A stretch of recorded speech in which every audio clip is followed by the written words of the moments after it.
Hi, Principals Leadership students. Welcome to week 29. Our topic this week is famous mistakes. Let's go ahead and take a look at our first quote. I've missed more than 9,000 shots in my career. I've lost almost 300 games. 26 times I've been trusted to take the game-winning shot and missed. I failed over and over and over, and that is why I succeed. This was a quote by Michael Jordan, who hopefully you know is a famous basketball player that played for the Chicago Bulls and won 7 championship titles. Okay, let's look at this. Art of making mistakes. Throughout your life, you've made mistakes. Some have been bad and some have been good. In life, if we never made a mistake, then how would we grow or learn? Touching a hot stove obviously is a bad mistake, but tying your shoe is a great mistake because through your mistakes and trial and error, you are able to learn how to tie your shoe. Think of some recent mistakes you've made. Were they good or bad? Dr. Jim Delisle, who's a renowned author and educational speaker, states, sharing your own mistakes with others allows them to see that anyone can learn from a mistake that they make.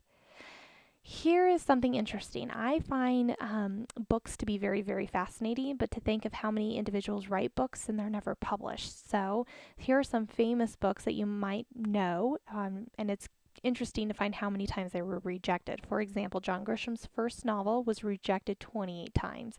Lord of the Flies was rejected 21 times. The Good Earth was rejected 14 times. Harry Potter and the Sorcerer's Stone, was rejected more than 25 times. And Chicken Soup for the Soul was rejected 36 times. So here's your assignment for this week. I would like you to take a look at the next 3 famous mistakes on the next 3 slides and share your ideas and thoughts for each of them by answering these questions. Did you know about the mistake? What is your reaction to the mistake? And how do you think the invention would have happened had it not been for the original mistake? You just need to write a brief reflection on those 3 questions and email them to me for each of these mistakes. Okay, here's famous mistake number 1, the frisbee. The original frisbee was spelled frisbee, and it was metal. It was not invented to be thrown except into an oven. It was a pie tin stamped with the words frisbee pie, since pies came from the Frisbee Bakery in Bridgeport, Connecticut. The frisbee pie tins would probably have done nothing more than hold pies if it hadn't been for some Yale University students. The Yale students bought frisbee pies, and once the pie was eaten, they began tossing the tins to each other. They would call out frisbee to the person to whom they were tossing the pan, or to warn people walking nearby to watch for the flying object. And so, simply intended to toss a pie tin back and forth, the Yale University students invented what has grown into the frisbee we know today. Here's the second one. Famous mistakes on chocolate chip cookies. George Washington never tasted one. Neither did Benjamin Franklin, Abraham Lincoln, nor Mark Twain. Unfortunately, they died before the chocolate chip cookies were invented in 1930 and are available all over America today. Wakefield did not plan to invent a cookie that would become the country's favorite. She was busy with the chores of running the Toll House Inn, located on the toll road between Boston and New Bedford, Massachusetts. While mixing a batch of cookies, Wakefield discovered she was out of baker's chocolate. As a substitute, she broke some semi-sweet chocolate into small pieces and added them to the dough. She expected the chocolate bits to melt and the dough to absorb them, producing chocolate cookies.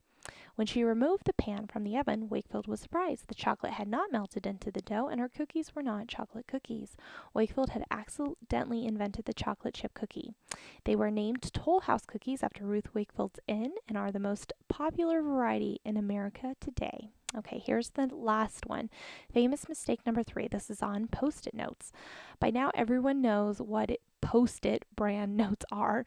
They are those great little self-sticker note papers. Most people have Post-it notes. Most people use them. Most people love them. But Post-its were not a planned product. No one got the idea and then stayed up nights to invent it. A man named Spencer Silver was working in the 3M research laboratories in the 70s trying to find a strong adhesive. Silver developed a new adhesive, but it was even weaker than what 3M had already manufactured. It stuck to objects but could easily be lifted off. It was super weak instead of super strong. No one knew what to do with the stuff, but Silver didn't discard it. Then one Sunday, 4 years later, another 3M scientist named Arthur Fry was singing in his church choir. He used markers to keep his place in the hymnal, but they kept falling out of the book. Remembering Silver's adhesive, Fry used some to coat his markers. Success! With the weak adhesive, the markers stayed in place, yet lifted off without damaging the pages. 3M began distributing Post-it notes nationwide in the 80s, 10 years later after Silver developed the super weak adhesive. Today, they are one of the most popular office products available. That's it. So if you have any questions this week, please let me know. I hope you have a great week, and we'll talk to you soon. Thanks.